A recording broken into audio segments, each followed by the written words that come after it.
প্রিয় দর্শক, কৃষি স্কুলের পক্ষ থেকে আপনাদেরকে অসংখ্য ধন্যবাদ।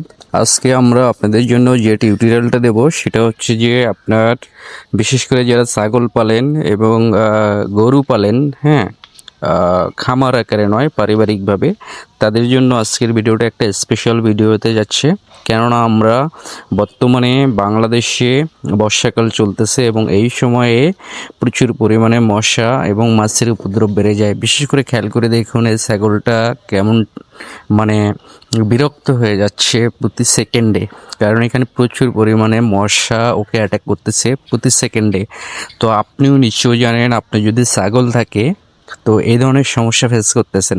তো এইটার জন্য একটা খুব সুন্দর সমাধান আছে এবং এই সমাধানটি যদি আপনি অ্যাপ্লাই করেন তাহলে আপনার ছাগল, গরু মানে গবাদি পশুর ক্ষেত্রে এই ধরনের সমস্যা আপনি খুব ইজিলিভাবে সমাধান করতে পারবেন। এই জন্য আপনাকে যেটা করতে হবে, পুরো ভিডিওটি শুরু থেকে শেষ পর্যন্ত না টেনে দেখতে হবে 5 মিনিট সময় নিয়ে।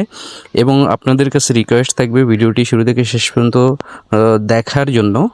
অবশ্যই ভিডিওটিতে একটা লাইক এবং কমেন্ট করতে বলবেন না। খেয়াল করে দেখুন, এটা হচ্ছে এই ছাগলের বাসস্থান, মানে কীরকম একটা হিজিবিজি অবস্থা।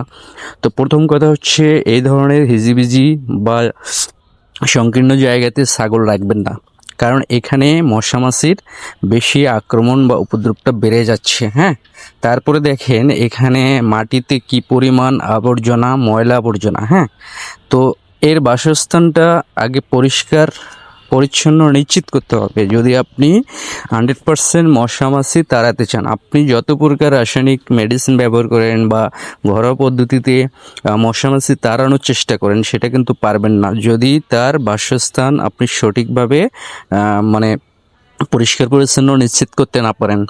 তো আমার প্রথম কথা হচ্ছে, আপনারা যারা ছাগল পালেন, এখন যেহেতু বর্ষাকালে ছাগলের রোগবালাই বেড়ে যায়, বিশেষ করে মশা মাছির উপদ্রব যেমন বেড়ে যাচ্ছে, তেমনই অন্যান্য রোগগুলো, পিপিআরের মতো রোগও কিন্তু বেশি অ্যাটাক করে। তো আপনি আগে আপনার ছাগলের বাসস্থান আগে পরিষ্কার পরিচ্ছন্ন নিশ্চিত করুন। দ্বিতীয়ত, ওর থাকার বাসস্থান যেটা বা ঘর, সেটাও আপনি অবশ্যই মানে পরিষ্কার পরিচ্ছন্ন নিশ্চিত করুন। তাহলে দেখেন ছাগলটা কি পরিমাণে বিরক্ত হয়ে গেছে। তো এখন আমি বলবো আপনি এটা কিভাবে সমাধান করতে পারেন।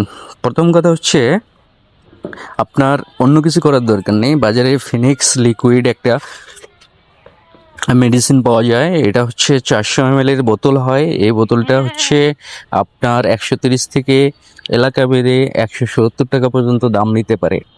ফিনিক্স লিকুইড, এটা হচ্ছে 130 থেকে 200 টাকা বা 170 টাকা পর্যন্ত দাম নিতে পারে। এটা পারমেথ্রিন গ্রুপের একটা কীটনাশক। এটা উড়ন্ত মশামাছিকেও এটা কন্ট্রোলে আনতে পারে বা ধ্বংস করে দিতে পারে। তো এটার কিন্তু ব্যবহার বিধি আছে, একটু সচেতনতার সহিত এটা ব্যবহার করতে হবে, যেহেতু এটা কীটনাশক। সো এখানে কেয়ারফুলি এটাকে ব্যবহার না করলে কিন্তু আপনি রেজাল্ট পাবেন না। তো যেটা করবেন, হ্যান্ড স্প্রে দিয়ে ছাগলের তল পেটে এবং পায়ে এটা একটু স্প্রে দিবেন, এই যে একদম পায়ের এই জায়গাগুলোতে। সেই সাথে ওর যে ঘর আছে, সেই ঘরের বিশেষ করে বিকেলবেলা আপনি ঘরের বেড়াগুলো যেটা আছে সেখানে আপনাকে স্প্রে দিতেই হবে।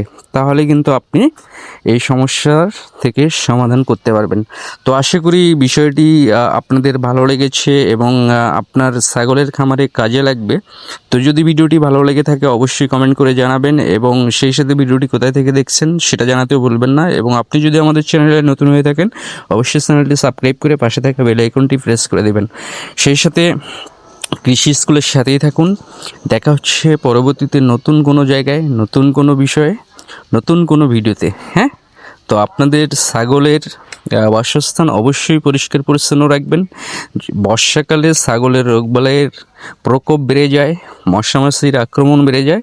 এই বিষয়টা খেয়াল রেখে আপনি আপনার ছাগলের খামার সঠিকভাবে ম্যানেজমেন্ট বা মনিটরিং করবেন। তো ভালো থাকবেন সবাই, আল্লাহ হাফেজ।